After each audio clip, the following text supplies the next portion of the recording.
Selamat pagi, salam berjumpa kembali bersama dengan Ibu Buana Ignatia dalam pelajaran ke-9 tentang anak yang hilang. Kenikmatan duniawi, keserakahan yang mementingkan diri sendiri, itulah yang menjadi awal mula manusia jatuh dalam dosa. Demikianlah sosok anak yang hilang yang akan kita pelajari dalam materi ini. Anak-anak yang terkasih, sebelum kita melanjutkan, mari kita simak terlebih dahulu apa tujuan pembelajaran hari ini. Yang pertama adalah memahami ajaran Yesus tentang pengampunan melalui perumpamaan anak yang hilang. Yang kedua, memaafkan orang yang bersalah kepada kita dan memberi kesempatan untuk bertobat kepada orang yang telah berdosa. Untuk itu, anak-anak yang terkasih, marilah kita terlebih dahulu berdoa. Dalam nama Bapa dan Putra dan Roh Kudus, amin. Allah Bapa yang Maha Baik, terima kasih atas orang tua, teman yang mengasihi kami. Ajarilah kami untuk memahami pelajaran hari ini, agar kami mampu mengasihi dan menyayangi sesama kami, seperti Allah yang mengasihi dan mengampuni dosa kami. Demi Kristus Tuhan dan pengantara kami, amin. Dalam nama Bapa dan Putra dan Roh Kudus, amin. Syarat utama agar kita mendapat pengampunan dari Bapa adalah kita harus berani mengakui kesalahan, meminta maaf, dan berusaha memperbaiki perbuatan-perbuatan kita, sehingga dengan demikian ada ampun Bapa bagi kita, seperti lagu yang akan kita dengarkan berikut ini. Mari kita simak lagu dengan judul Ada Ampun Bapa Bagimu.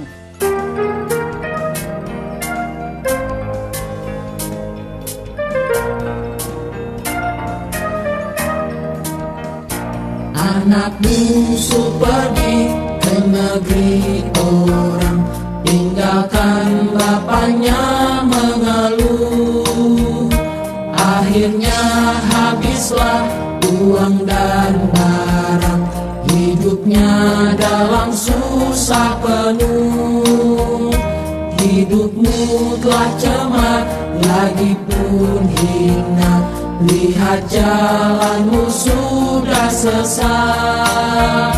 Pulanglah segera, jangan kau tunda, ada ampun Bapa bagimu.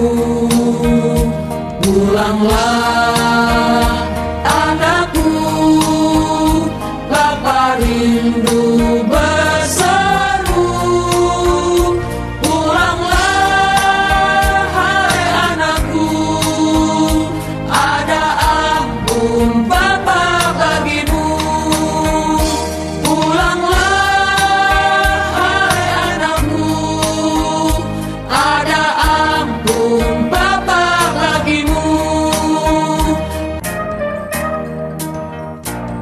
Anak bungsu pergi ke negeri orang, tinggalkan bapaknya mengeluh. Akhirnya habislah uang dan barang, hidupnya dalam susah penuh. Hidupmu telah cemar, lagi pun hina, lihat jalanmu sudah sesat. Pulanglah segera, jangan kau tunda, ada ampun Bapa bagimu. Pulanglah anakku, Bapa rindu berseru. Pulanglah hai anakku, ada ampun Bapa bagimu.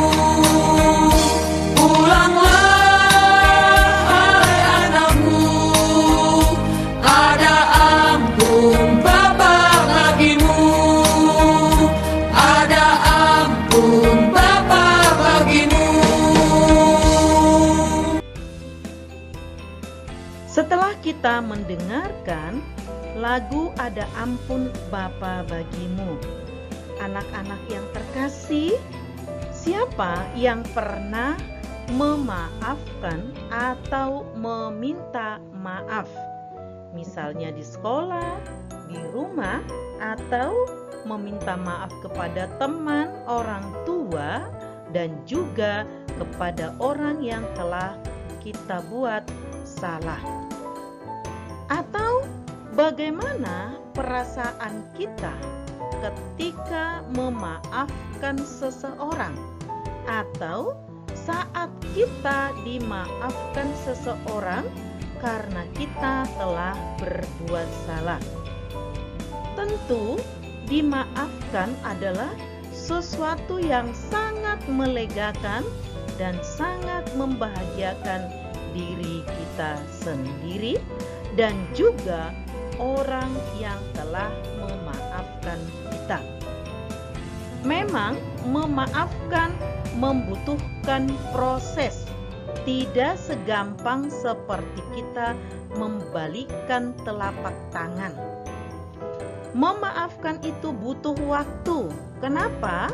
Karena kita sudah terluka atau tersakiti. Mungkin kita masih mengingat-ingat perbuatan orang itu terhadap kita. Agar kita dapat memaafkan dan dimaafkan, memang kita butuh keikhlasan, ketulusan hati, dan butuh perjuangan. Di samping itu, kita tetap harus menjalin hubungan dengan orang-orang yang telah bersalah kepada kita dan orang-orang yang telah memaafkan kita. Mari kita simak kisah cerita tentang memaafkan teman dalam Cetakmu halaman 117.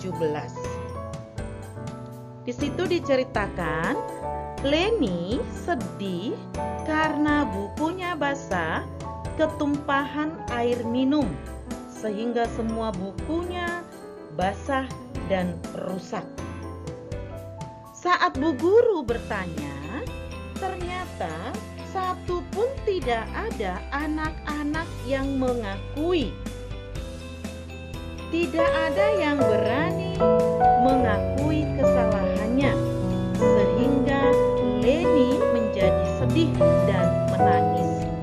Karena Leni sedih dan menangis, keesokan harinya Leni tidak masuk sekolah karena ia marah dan sedih.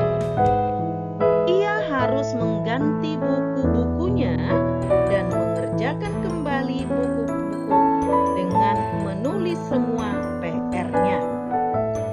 Kesedihan Leni sampai berlarut-larut. Sampai 4 hari Leni tidak masuk sekolah. Setelah hari keempat, Bu Guru bertanya sekali lagi, siapa yang menumpahkan air jeruk di meja Leni? Ternyata tiba-tiba Marcel dengan cepat-cepat angkat tangan. Dia berkata, "Saya, Bu, saya tidak sengaja. Waktu itu saya dan beberapa teman bermain di kelas, dan saat Andi mengejar saya cepat-cepat melompat. Namun plastik minumnya saya lepas dan pecah di meja Leni. Saya minta maaf ya, Bu." Marcel termasuk anak yang bandel.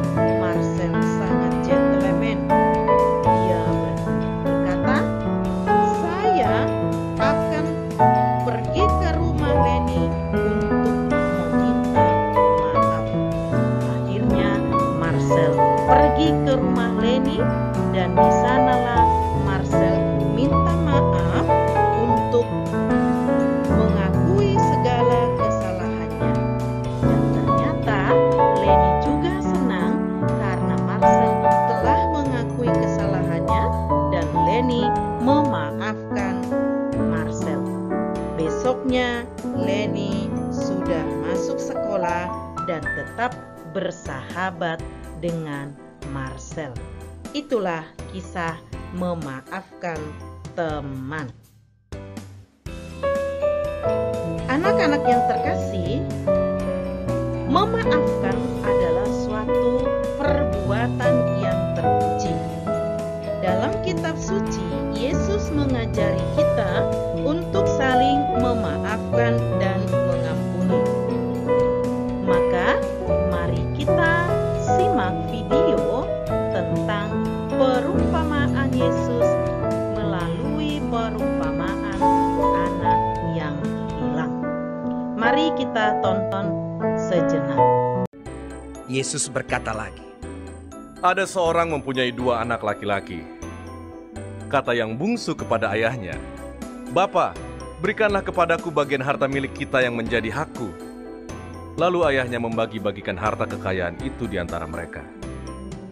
Beberapa hari kemudian, anak bungsu itu menjual seluruh bagiannya itu lalu pergi ke negeri yang jauh. Di sana ia memboroskan harta miliknya itu dengan hidup berfoya-foya. Setelah dihabiskannya semuanya, timbullah bencana kelaparan di dalam negeri itu, dan ia pun mulai melarat. Lalu ia pergi dan bekerja pada seorang majikan di negeri itu. Orang itu menyuruhnya ke ladang untuk menjaga babinya. Lalu ia ingin mengisi perutnya dengan ampas yang menjadi makanan babi itu, tetapi tidak seorang pun yang memberikannya kepadanya. Lalu ia menyadari keadaannya. Katanya, "Betapa banyaknya orang upahan Bapakku yang berlimpah-limpah makanannya, tetapi aku di sini mati kelaparan. Aku akan bangkit dan pergi kepada Bapakku dan berkata kepadanya, Bapa, aku telah berdosa terhadap sorga dan terhadap Bapa. Aku tidak layak lagi disebutkan anak Bapa. Jadikanlah aku sebagai salah seorang upahan Bapa." Maka bangkitlah ia dan pergi kepada bapaknya. Ketika ia masih jauh, ayahnya telah melihatnya. Lalu tergeraklah hatinya oleh belas kasihan. Ayahnya itu berlari mendapatkan dia lalu merangkul dan mencium dia. Kata anak itu kepadanya, "Bapa, aku telah berdosa terhadap sorga dan terhadap Bapa. Aku tidak layak lagi disebutkan anak Bapa." Tetapi ayah itu berkata kepada hamba-hambanya, "Lekaslah bawa kemari jubah yang terbaik, pakaikanlah itu kepadanya, dan kenakanlah cincin pada jarinya, dan sepatu pada kakinya. Dan ambillah anak lembu tambun itu, sembelihlah dia, dan marilah kita makan dan bersuka cita. Sebab anakku ini telah mati dan menjadi hidup kembali. Ia telah hilang dan didapat kembali." Maka mulailah mereka bersukaria. Tetapi anaknya yang sulung berada di ladang. Dan ketika ia pulang dan dekat ke rumah, ia mendengar bunyi seruling dan nyanyi tari-tarian. Lalu ia memanggil salah seorang hamba dan bertanya kepadanya, "Apa arti semuanya itu?" Jawab hamba itu, "Adikmu telah kembali, dan ayahmu telah menyembelih anak lembu tambun, karena ia mendapatnya kembali dengan sehat." Maka marahlah anak sulung itu, dan ia tidak mau masuk. Lalu ayahnya keluar dan berbicara dengan dia. Tetapi ia menjawab ayahnya, katanya, "Telah bertahun-tahun aku melayani Bapa, dan belum pernah aku melanggar perintah Bapa. Tetapi kepadaku, belum pernah Bapa memberikan seekor anak kambing untuk bersuka cita dengan sahabat-sahabatku. Tetapi baru saja datang anak Bapa yang telah memboroskan harta kekayaan Bapa bersama-sama dengan pelacur-pelacur. Maka Bapa menyembelih anak lembu tambun itu untuk dia." Kata ayahnya kepadanya, "Anakku, engkau selalu bersama-sama dengan aku, dan segala kepunyaanku adalah kepunyaanmu. Kita patut bersuka cita dan bergembira, karena adikmu telah mati dan menjadi hidup kembali. Ia telah hilang dan didapat kembali."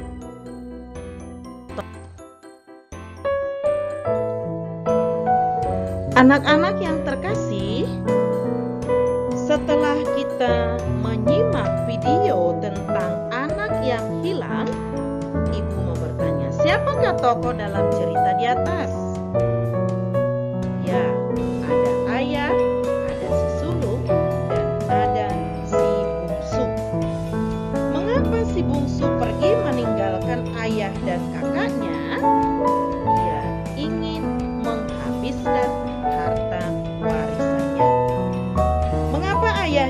menerima kembali si bungsu karena ayah adalah sangat mencintai anaknya dan ayah maha rahim.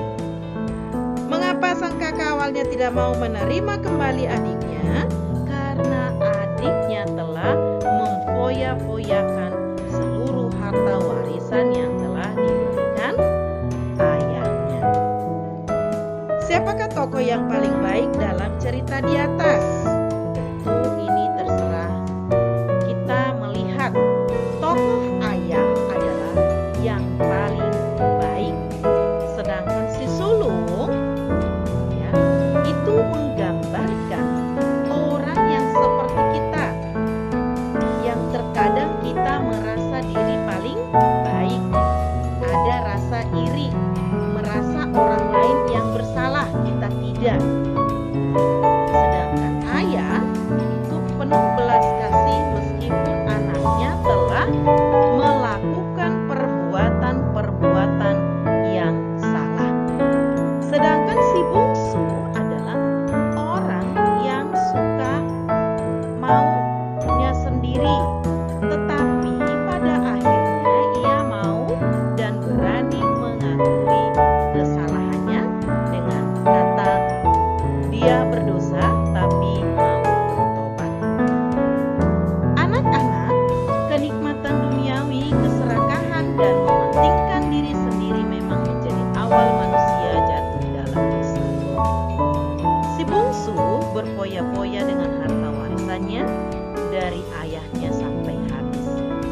Tapi justru pengalaman hartanya habislah dan hidup menderita membuat si bungsu menjadi sadar atas kesalahannya.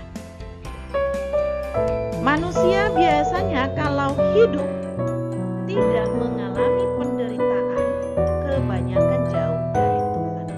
Tetapi saat mengalami penderitaan, baru kembali kepada Tuhan. Keberanian untuk pulang mengakui kesalahan dan keinginan seperti yang dilakukan si bungsu adalah sesuatu yang sangat terpuji. Mungkin kita pernah melakukan kesalahan tapi tidak berani mengakui kesalahan itu, dan bahkan kita menutup diri dan berusaha menutupi supaya kesalahan itu tidak diketahui. Memang tidak semua perbuatan baik yang kita lakukan bisa diterima oleh orang lain. Iri hati dan dengki memang dapat menghambat orang untuk menerima hal-hal yang buruk. Ciri orang yang iri hati adalah jika seseorang senang melihat orang lain susah dan ia susah melihat orang lain senang. Nah, sekarang mari kita tanyakan dalam diri kita, apakah kita termasuk seperti orang yang iri hati dan dengki, ataukah kita seperti anak bungsu yang berdosa tapi berani mengakui kesalahannya? Kita refleksikan dalam diri kita sehari-hari. Anak-anak, pernahkah kamu membuat orang tuamu sedih atau menangis? Ya, ini adalah suatu perbuatan yang sangat tidak disukai oleh Tuhan, karena orang tua adalah sebagai wakil dari Tuhan. Maka jika Anda pernah membuat dia sedih atau menangis, segeralah untuk meminta maaf. Jangan sampai Anda menjadi seperti anak durhaka. Bagaimana perasaanmu saat kamu membuat orang tuamu sedih dan menangis? Apakah kamu sedih, merasa senang, atau takut? Sebagai orang beriman tentu kita pasti merasa sedih dan menyesal. Apakah kamu mau mengulang kejadian itu? Tentu tidak. Lalu apa yang harus kamu lakukan? Berusaha membuat orang tua inilah yang utama, seperti yang dilakukan oleh anak bungsu. Meskipun anak bungsu sempat membuat orang tuanya kecewa, tapi si bungsu pulang untuk mengobati kekecewaan hati orang tuanya itu dengan meminta maaf, dan bahkan dia memberi diri tidak layak sebagai anak, tapi mau dijadikan sebagai budak. Tetapi apa yang dilakukan oleh Bapa? Bapa malah membuat sebuah pesta yang besar, menyambut putranya yang sudah hilang ditemukan kembali, yang sudah mati telah hidup kembali. Baiklah anak-anak terkasih, mari kita tutup pembelajaran kita hari ini dengan doa penutup. Dalam nama Bapa dan Putra dan Roh Kudus, amin. Allah Bapa yang Maha Rahim, berilah kami kekuatan agar kami dapat memberi maaf dan menerima kembali siapa yang pernah bersalah kepada kami. Bantulah kami agar bersedia